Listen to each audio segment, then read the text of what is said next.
coming from a bodywork background, myself coming from a bodywork background, definitely have this perspective of that it's an essential nutrient that we need. I mean, I've worked with elderly populations where I'm not necessarily going to fix their muscular imbalances. Like it's a little bit late to the game for that, but they found so much value in just having hands-on touch as like an essential nutrient. I think in our world right now, sort of the whole COVID scenario where people are scared to touch each other or people are scared of each other, there's definitely a lack of that sort of communication that's happening. Do you have the belief or the thought that it's kind of an essential nutrient that we need? Again, it's like a very subjective term. This is an essential nutrient. Like that has a lot of connotation and meaning around it. I would say touch is more like the way that bacteria creates certain nutrients as a product of interacting with the food that we put into our face. It's like you put the food in your face. That's not energy yet. It goes in and has this incredible orchestra of reactions with the trillions of bacteria that exist within your biome. And then the nutrients express out and the chemistry manifests itself and circulates through your bloodstream, and your ATP does its reactions, and you can have muscular contraction and thought, and your eyes work, and it's like, whoa, like the battery is running. Right. But it wasn't like the food. Mm-hmm. It was the interaction with the substrate that the food engages with, which is like the bacteria that it eventually goes and has a conversation with. So I would say touch, if I were to create like an analogy, is probably more like the bacteria. So touch sends a signal to your physiology and your nervous system that you're safe, you're loved, you're in a place that you can heal, you can digest, you can menstruate, you can exhale. Oh, you got me? I got you. Okay. Oh, I haven't felt like someone's had me for 10 years. Yeah, to be held. Now, suddenly systems are starting to come online because you feel like someone's got you with their physical, I'm holding you. Yeah. I didn't put any vitamin C into your face or anything, but I potentiated the release of that neurochemistry, all the things. Because you feel safe, because you feel loved, because you feel supported. There's also the going back to like the diversity perspective, the exchange of the, again, millions or trillions of bacteria within my skin biome, the olfactory system. We're breathing, we're in the same room, we're attuning to each other. Our facial expressions are going back and forth. Like communication is such a small percentage of communication is actually the words coming out of our face. Within the words is tone, pacing of language. Yeah. Your heart rate would be tied into that. Your respiratory patterns would be tied into that, the way you breathe.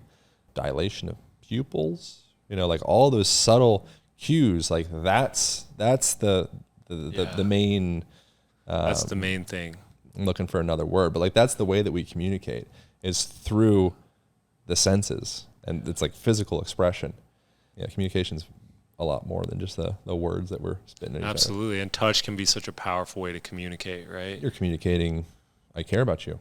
That's the thing. That is the biggest thing. The longest longitudinal study started in 1938, done in Harvard. It's still going on. Within that study, what the researchers found, and they would go back to like re-examine these people every X amount of months and years, and they're like, cool, like, how's your vitals? Get blood work, see what's going on here. And what they found was the people that had the greatest longevity and just general health throughout their lives were the people that felt like they had supportive, meaningful relationships.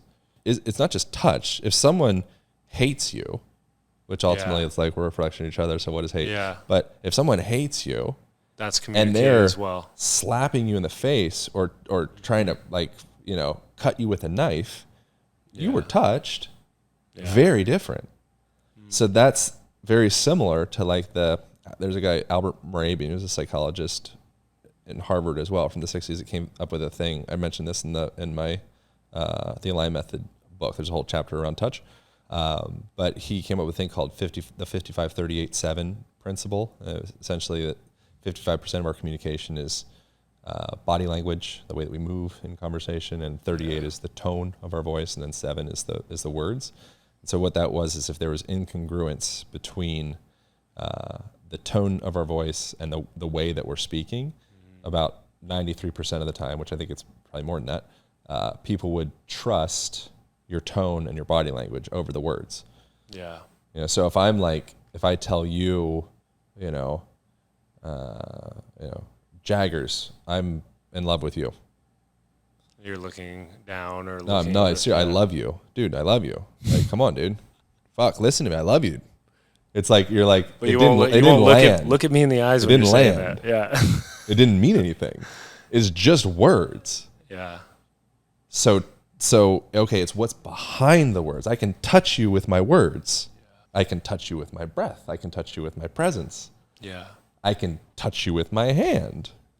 It's the felt sensation underneath that sort of medium that's carrying whatever information that we're trying to get across, right? Correct. It's never the thing. It's what's behind the thing. What holds the thing.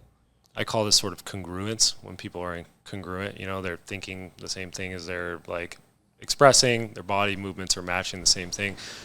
We are naturally going to sort of trust that person a little bit more. If we're, we're not in like a crazy defense state ourselves. Yeah. Yeah. And so you'll trust a person as much as they trust themselves. Mm-hmm. And if you are in a crazy defense state, then you pretty much won't trust anyone, which will then reflect that to someone that's not really stable within their own truth. Another like kind of loaded, fluffy word. But if you are a person that is coming from a place of like, they found like love, within themselves, within, for the world, for, they're like just a person. It's just like, man, like I've done the work to remove the obstacles blocking me from feeling love.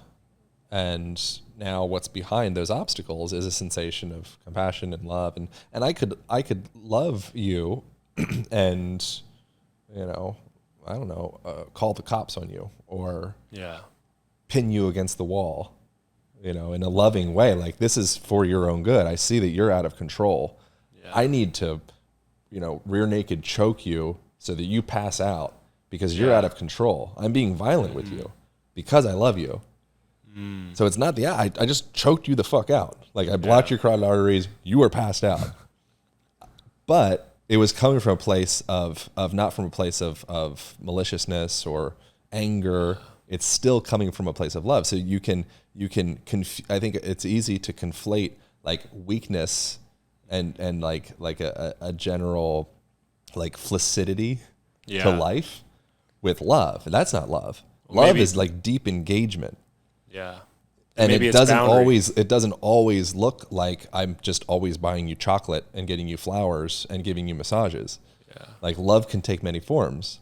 Maybe it's calling someone out on their shit, or it's setting a hard boundary with somebody. Yeah. But the reason I was saying all that stuff is I think there's the opportunity, another like loaded, fluffy word, to alchemize.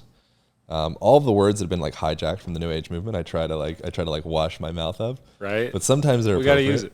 A person's perceived hate, non-acceptance, greed, like any of the kind of the emotions that are a little like dirtier. Mm-hmm. If a person's more clear themselves, they've done the work to remove the obstacles for them to experience love through all things.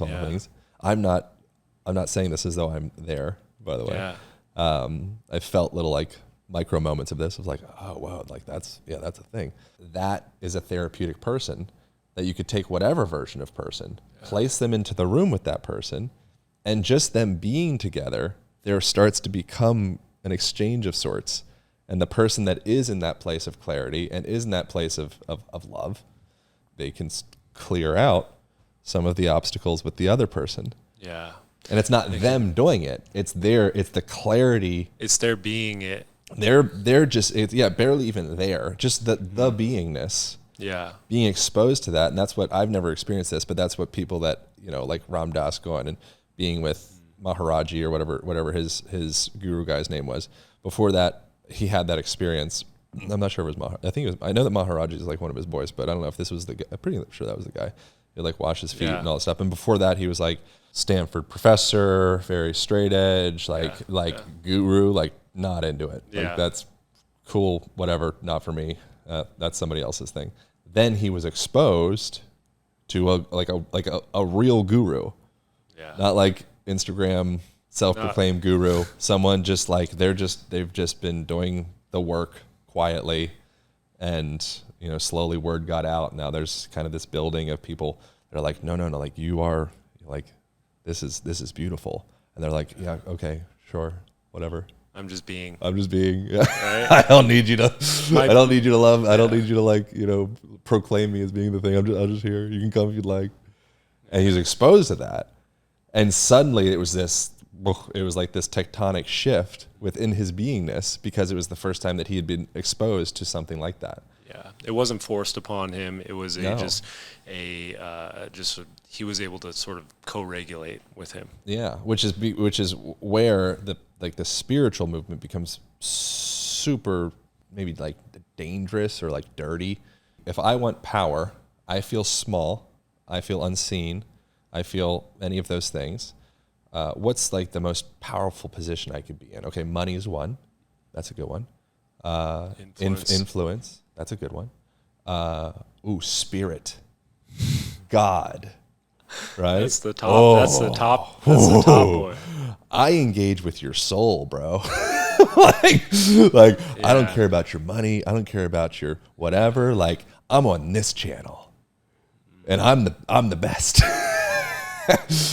And so that's within that there's a lot of, I think, like steps jumped, and a lot of it would be a likely place for someone either like unconsciously or consciously seeking protection and power and things of the sort to go get some Burning Man clothes, put on a cloak, drink some ayahuasca or whatever, get some fancy jewelry, wear an ayahuasca pendant around their neck, and be like, no, dude, I'm fucking soul level, bro. You ain't on my level, bro. You can't fuck with this. I just jumped to soul level, dude. Right. It's skipping quite a bit of the steps that Maharaji probably took to get to that. Probably, yeah. It's probably a lot of quietness, a lot of spaciousness. Yeah, a lot of just wading through the anxiety of existence. If you found this of value, if you found this helpful, leave me a comment below, hit the like, hit the subscribe, and I'll see you in the next video.